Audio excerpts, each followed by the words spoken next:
Welcome to Basic Electrical Engineering lecture series. This is a series of lecture videos for the first year engineering and electrical diploma students. In these videos, fundamentals of DC and AC circuits, network theorems, fundamentals of transformers, DC and AC machines, and renewable energy sources are the topics covered. Sufficient number of numericals are worked out in each session to make the concepts clear to the viewers. For a basic idea about the topics mentioned, please watch these videos from the very beginning itself.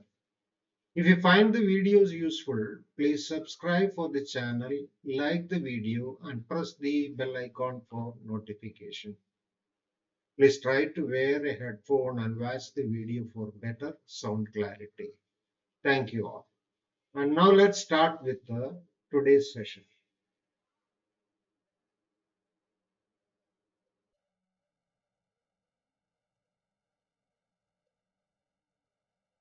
So in today's session, the portion covered are generation of three-phase AC, line and phase voltages and currents. That means line voltage, line current, phase voltage, phase current, and 2 wattmeter method of power measurement.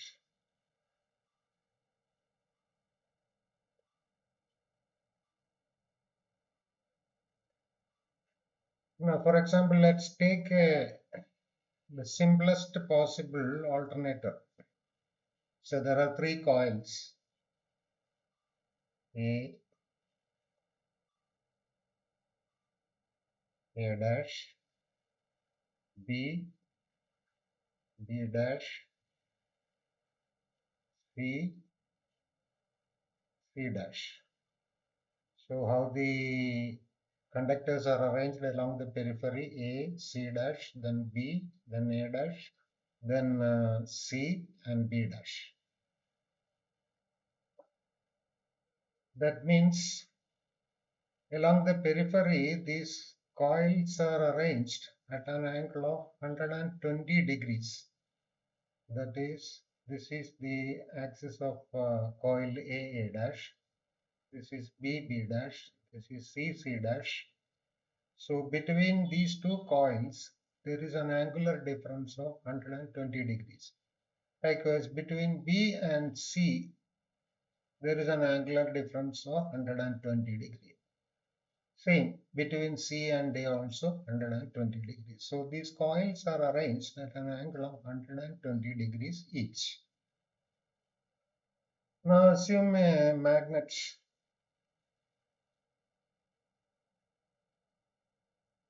is the center. The magnet is rotating in clockwise direction.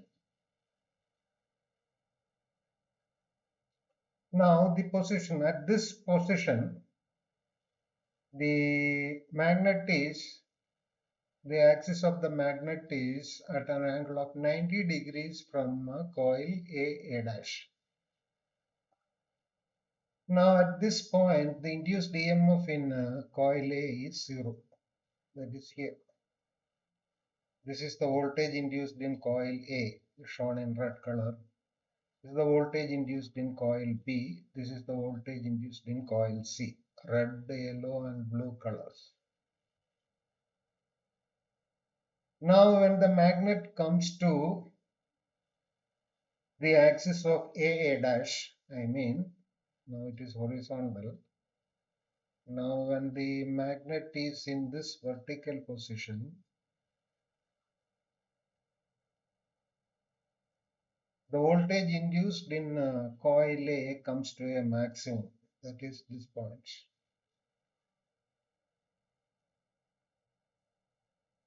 So when the axis of the magnet was horizontal, the voltage induced in conductor was 0.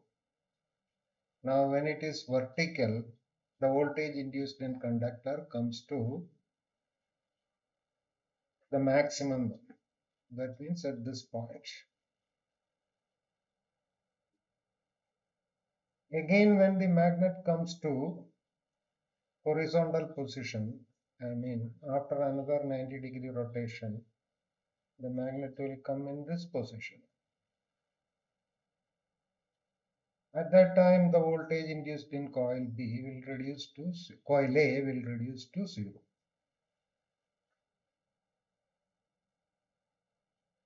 Now, coil A comes under the influence of south pole. That means polarity of the induced EMF reverses. It goes to the negative half cycle. So I am taking this voltage as a reference. That means voltage induced in coil A can be written as Vm sin omega t. Vm sin theta or Vm sin omega t.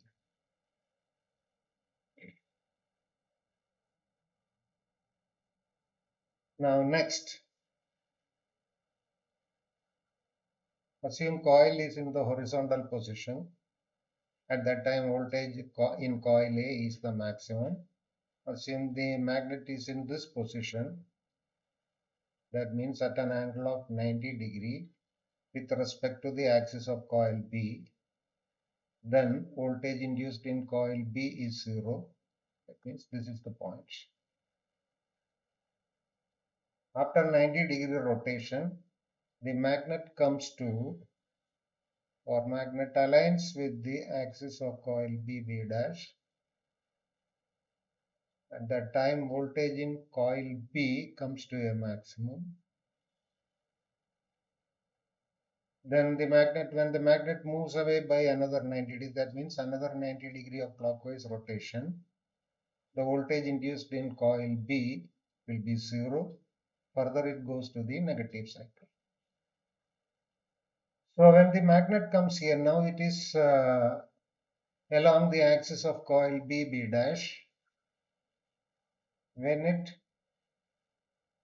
comes along the axis of coil C dash, voltage in coil C will reach maximum. That means these three voltages are reaching their maximum not at the same instant. When the magnet is along the axis of coil A, voltage in coil A will be maximum. After 120° rotation, the magnet will come along the axis of coil B. At that time, voltage in coil B will reach a maximum. After another 120° rotation, it comes to the axis of coil C dash. At that time, voltage in coil C reaches maximum. So these voltages at an angular difference of 120° each, they are not reaching their maximum at the same time, or they are not crossing the 0 point at the same time. See here, this is the point at which voltage in coil A crosses 0. Voltage in coil B crosses 0 at this position. This is voltage in coil C reaches 0 at this position. That means this angle is 120. This is also 120.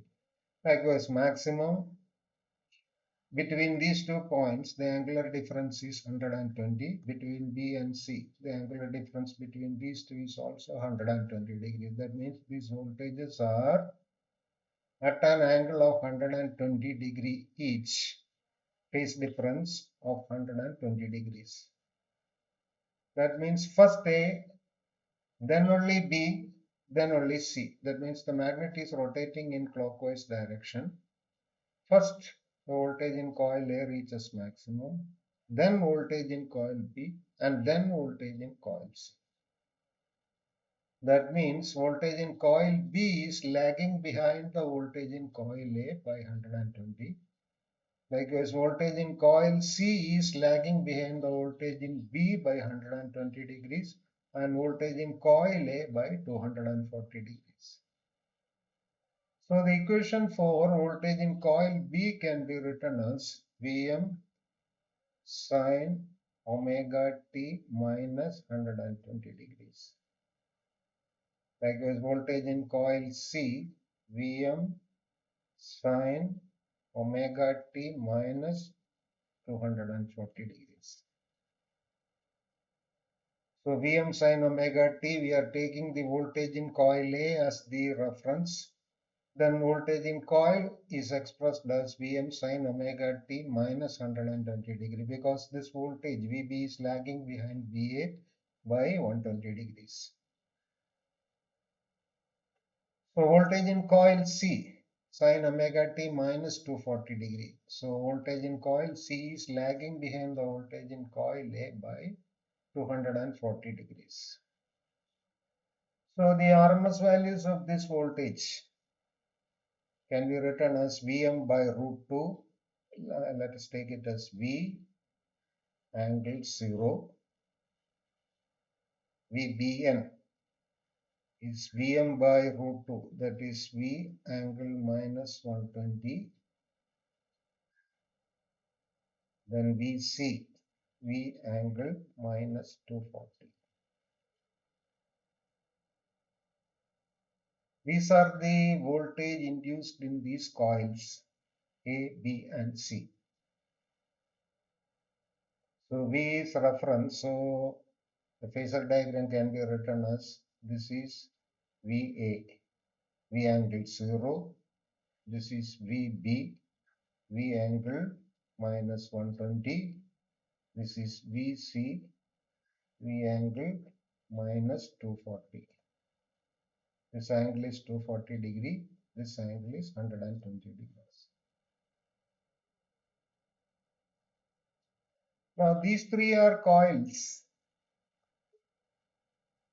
Say AA dash, like you can write it as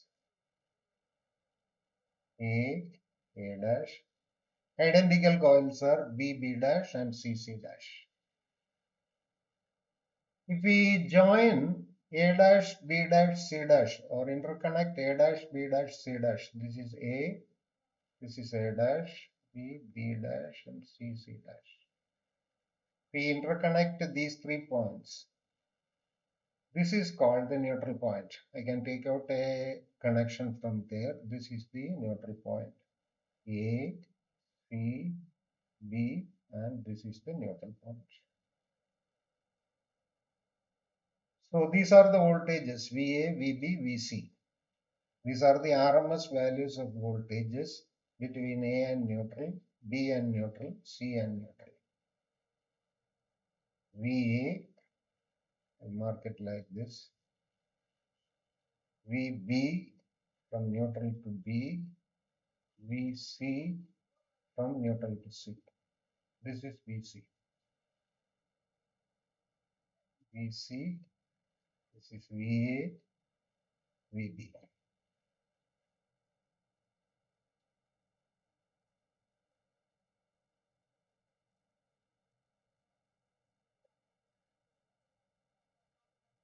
Now,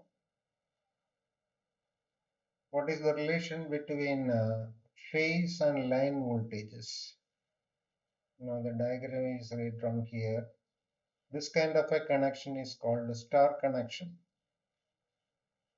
So in this connection, what is the relation between phase and line voltages?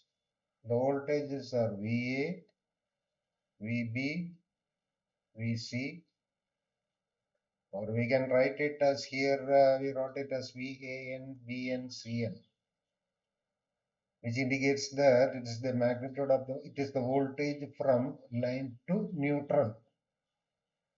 So VAN, VBN, VCN, these are the voltages between line and neutral, or we can call it phase voltage. Now these are the phase voltages ABC. This is 120 degrees. This is 240 degrees. Now line voltage means voltage between any two lines. It can be between A and B, or B and C, or C and A. What is the magnitude of that voltage? So let's take VAB. VAB means VA minus VB. So VA, VB, VC minus VB is draw a phasor diametrically opposite to it. This is minus VB. So to its angle add 180 degrees. It will be a phasor which is equal in magnitude and opposite in direction. VA minus VB. Now what is VA minus VB means? Add these two phases, VA plus minus VB. That means these two we have to add to get the resultant. If we add it, complete the parallelogram, draw the diagonal. This is the phasor VAB. That means the potential difference between points A and B. So what is the magnitude of that?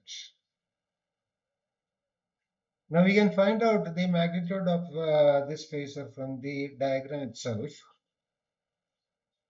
So this angle is 180, this is 120. So this total angle is 60. 60 plus 120. This is a straight line. So since it is a parallelogram, each angle will be 30 degrees. So this is 30, this is also 30.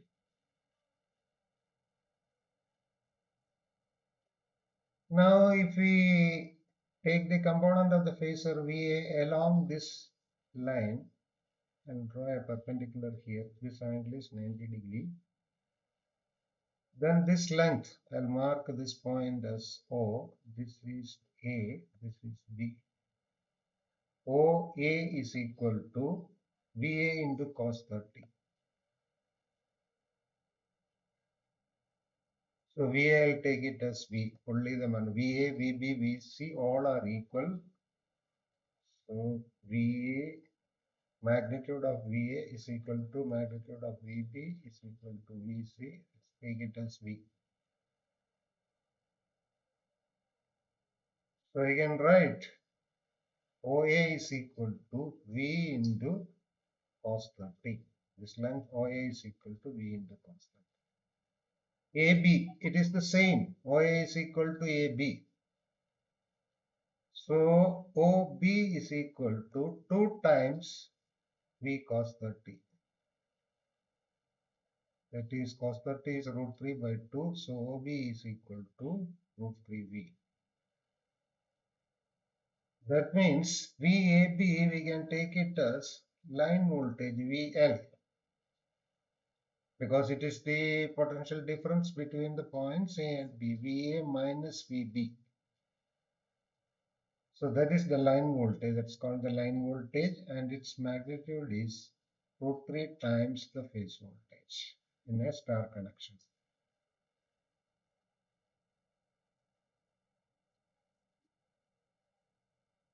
So here we are finding out VA minus VB. So VB, take to find out minus VB, draw VB equal in magnitude but diametrically opposite to it, and add VA and minus VB, that is VA minus VB. So complete the parallelogram, draw the diagonal. Diagonal is OB, and midpoint here I mark a point A and draw a perpendicular here. Then resolve this phasor VA along OB. So this point is A. So OA is equal to VA into cos 30. So full length OB is equal to 2 times VA into cos 30 or V into cos 30, or it is root 3 times V. So line voltage is root 3 times phase voltage. So in star connection, line voltage is equal to root 3 times phase voltage. Then current,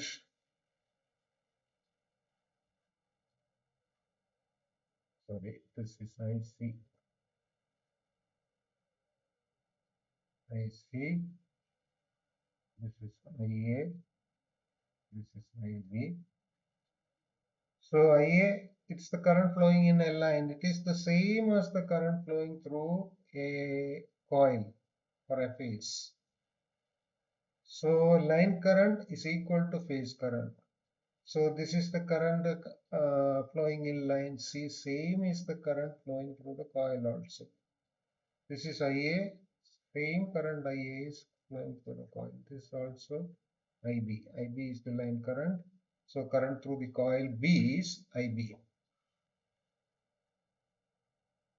That means line current is equal to phase current.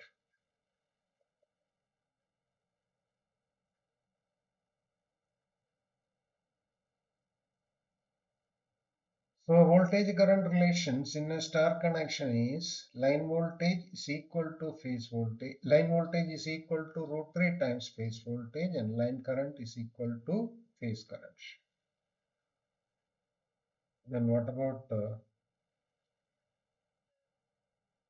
same relationship in a delta connection? Delta connection means we can see here what we did is these 3 points A dash, B dash and C dash, we are interconnected. So we are getting this neutral point. But in delta connection, say A dash, B dash, second coil, third coil C dash. If we connect A dash to B dash to C dash to A, and take connection from these 3 points, this is called a delta connection.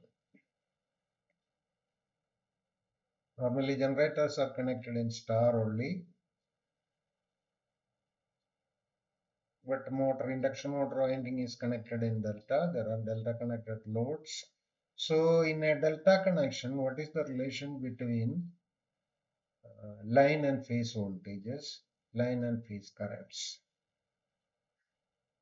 Now if we see here, if we see the potential difference between A and C, VAC.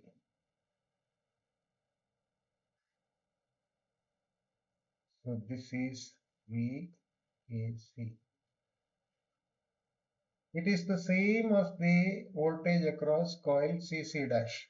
VAC is the same as the voltage across CC dash. Then VAB, it is the same as the voltage across coil AA dash. Then VBC, that is the same as the voltage across coil PB dash. So phase voltage is, so in a delta connection, phase voltage or line voltage is equal to phase voltage.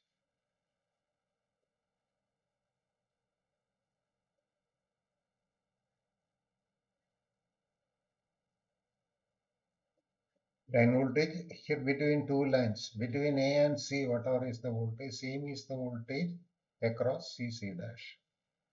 The voltage between B and C, that is the same as the voltage between voltage across coil PB dash, across AB, that is the voltage across AA dash. So line voltage is same as phase voltage. But what about currents? So in delta connection, let's mark the currents. Current flowing through coil AA dash, that is IA, to B dash, that is IB, C dash, it is IC. These currents are equal in magnitude, but displaced from each other by 120 degrees. So let's take this junction. So the line current, this is a delta connected load, RL load, delta connected RL load, inductive load.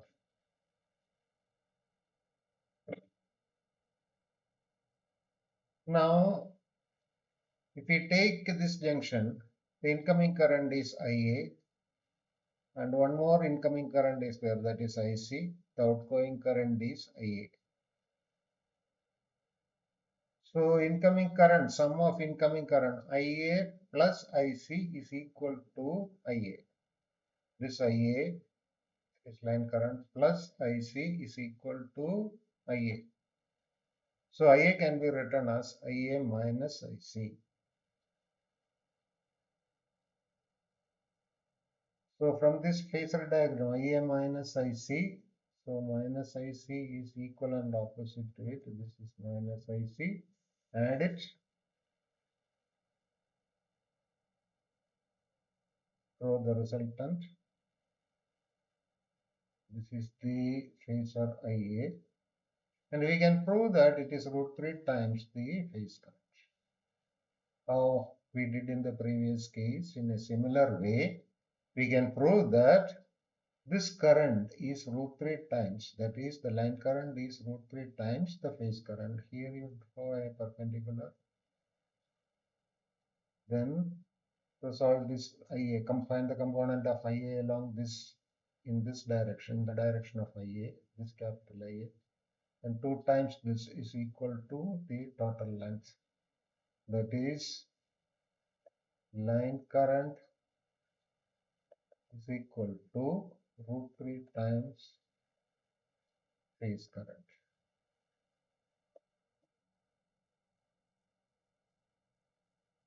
So in delta connection, line voltage is equal to phase voltage and line current is root 3 times phase current. But in star connection, line voltage is root 3 times phase voltage, line current is equal to phase current.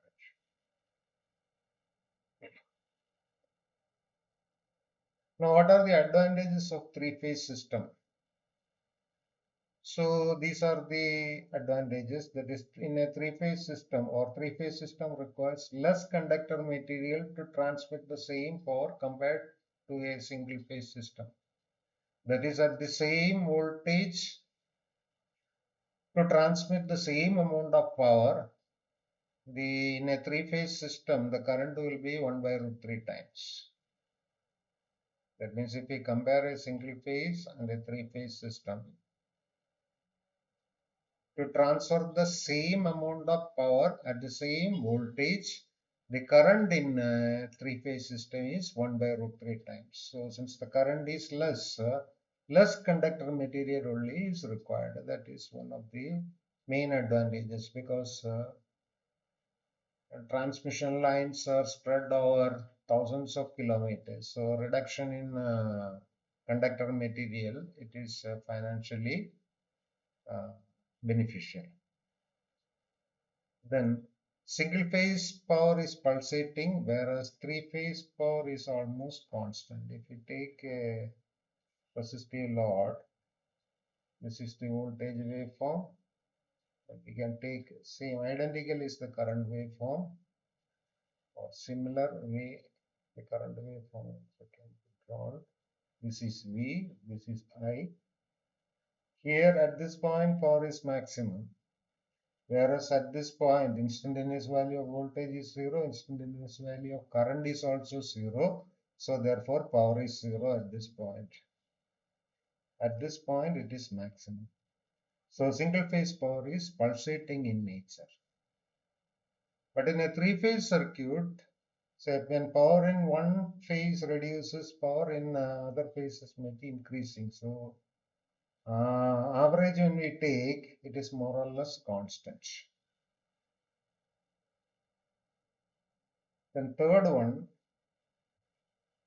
for motors of the same size or same rating, say two motors, 5 HP motors, single phase and three phase.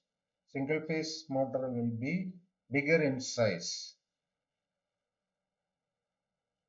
So output of a three phase motor is always 1.5 times the output of a single phase motor of the same size. Or if we take for the same rating, single phase motor is bigger in size.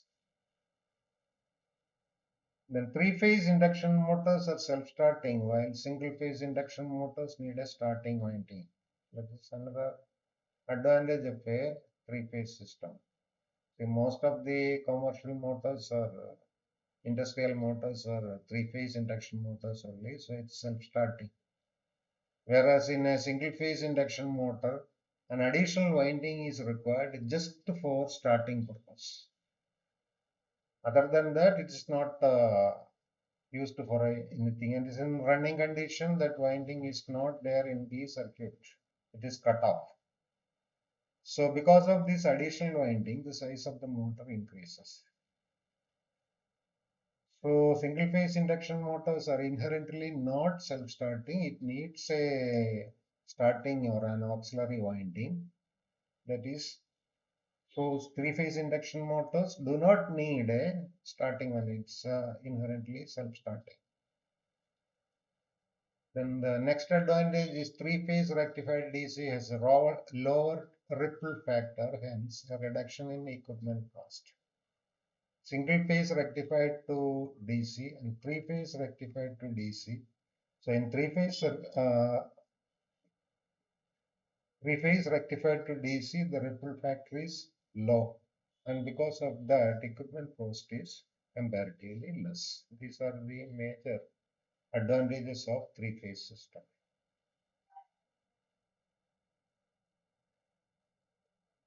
Then two wattmeter method of power measurement. Now this is also an RL load resistor in that RL load. And the power consumed by this load can be measured with the two wattmeters, W1, W2. So wattmeters you must be knowing there are two coils. This is called a current coil. This is called voltage coil. Current coil and voltage coil. So the reading of the wattmeter is current through the current coil into voltage across the voltage coil into cosine of the angle between the voltage and current. That is the indication given by the wattmeter. So here the line currents are IA, IB, IC. The load takes a current IA, IB, IC. We are assuming balanced condition. IA, IB, IC all are equal in magnitude, displaced from each other by 120 degrees.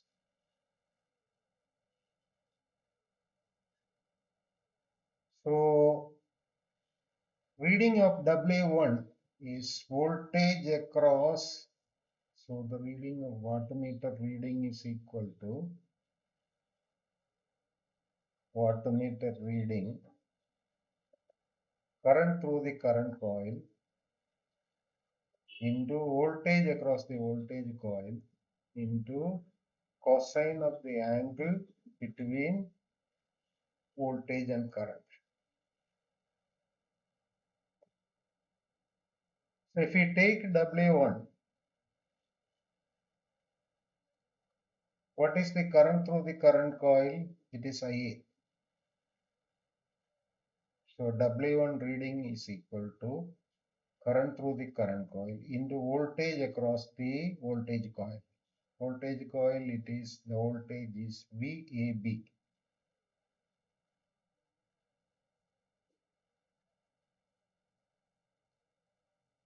So W1 reading is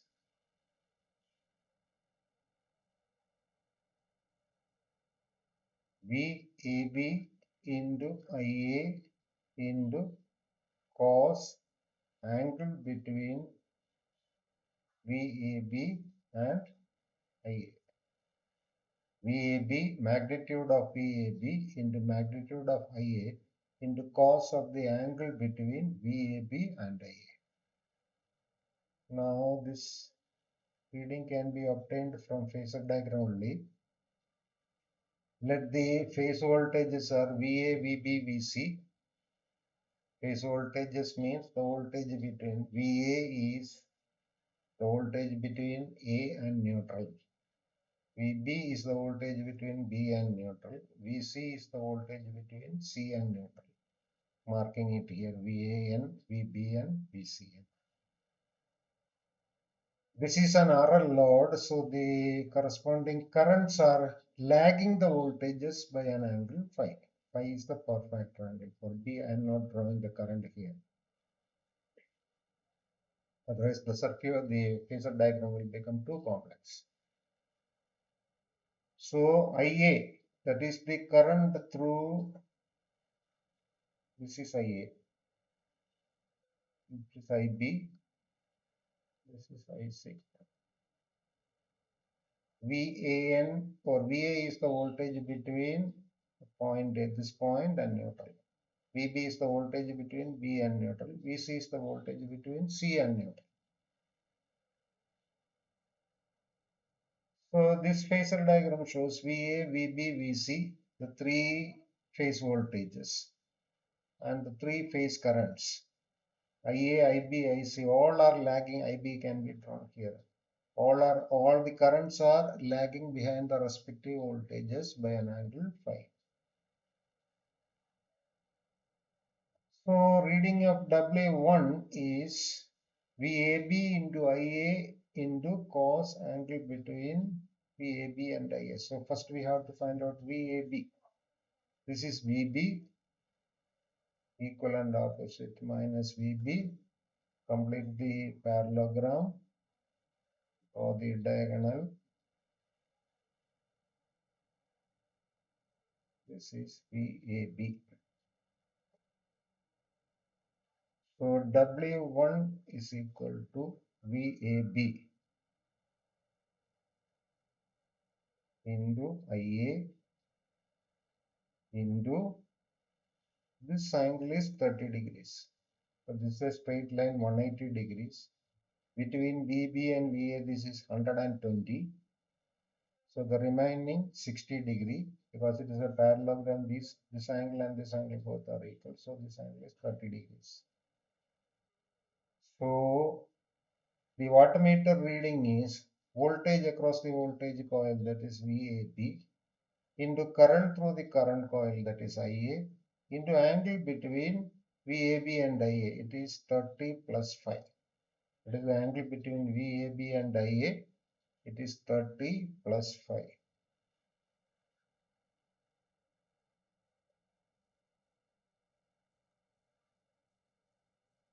Next, W2. Current through the current coil is IC. Voltage across the voltage coil is, we have to take like this, VCB. C positive with respect to B. So the terminals are M, this is L, this is C, this is V. M, L, C, V.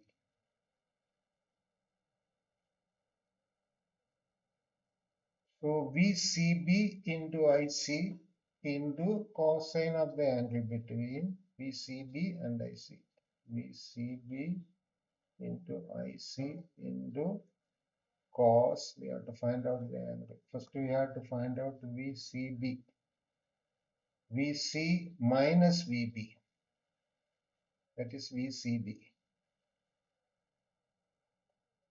Now in this case also, we have to find the VC minus VB, we have to add. So complete the parallelogram, draw the diagonal. This is VCB.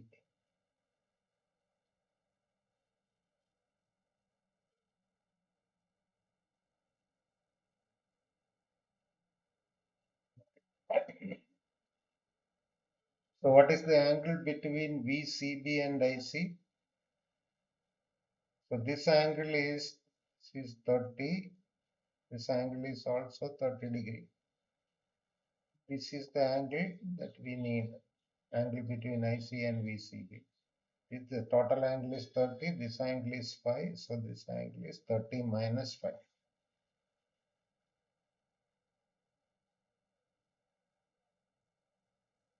So W1 is VAB into IA into cos 30 plus phi, VCB into IC into cos 30 minus phi. So from these wattmeter readings, so VAB is the line voltage. So this is star connected. So IA is the line current. Line current is equal to phase current. Both are same in a star connection. So VCB is the line voltage. This is the line current. So W1 can be written as VLIL cos 30 plus 5 and W2 VLIL cos 30 minus 5. If we add W1 and W2, VLIL into cos 30 plus 5 plus cos 30 minus 5, expanding 30 plus 5 is cos 30 cos 5 minus sin 30 sin 5. 30 minus 5 expanding cos 30 cos 5 plus sin 30 sin 5. So add these two terms will cancel off. So VLIL into 2 cos 30 cos 5. Cos 30 is root 3 by 2 to cancel. So root 3 VLIL cos 5. So if we add the W1 and W2, we will get the total power consumed by the three-phase circuit. So in three-phase circuit, the power consumed is 3 V phase I phase cos 5. So replacing this with V phase with V line, 3 into phase voltage is VL by root 3 into in star connection phase current is equal to line current. So 3 and root 3, simplifying root 3 VLIL cos 5.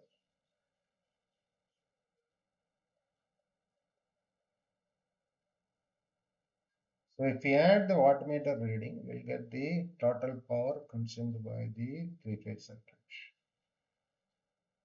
Next, we find W2 minus W1 divided by W2 plus W1, what it is. W2 plus W1 is root 3 VLIL cos 5, we found it out. W2 minus W1, that is VLIL into subtracting, we will get a 2 sin 30 sin 5. Cos 30 cos 5 will cancel off. We get 2 sin 30 sin 5. Simplifying it, VLIL's 2 sin 30 is 1. So VLIL sin 5 divided by root 3 VLIL cos 5. So simplifying, you will get tan 5 by root 3. So W2 minus W1 divided by W2 plus W1 is tan 5 by root 3, or tan 5 is equal to root 3 into this quantity. So once tan phi is obtained, we can find phi, and power factor of the load is cosine of this angle, or cos phi. So from the two wattmeter readings in a three-phase circuit, if we measure the readings of the wattmeter, if we add W1 and W2, we get the total power. And power factor is cosine of tan inverse root 3 into W2 minus W1 divided by W2 plus W1. So power factor cosine cos phi is equal to cosine of tan inverse root 3 into W2 minus W1,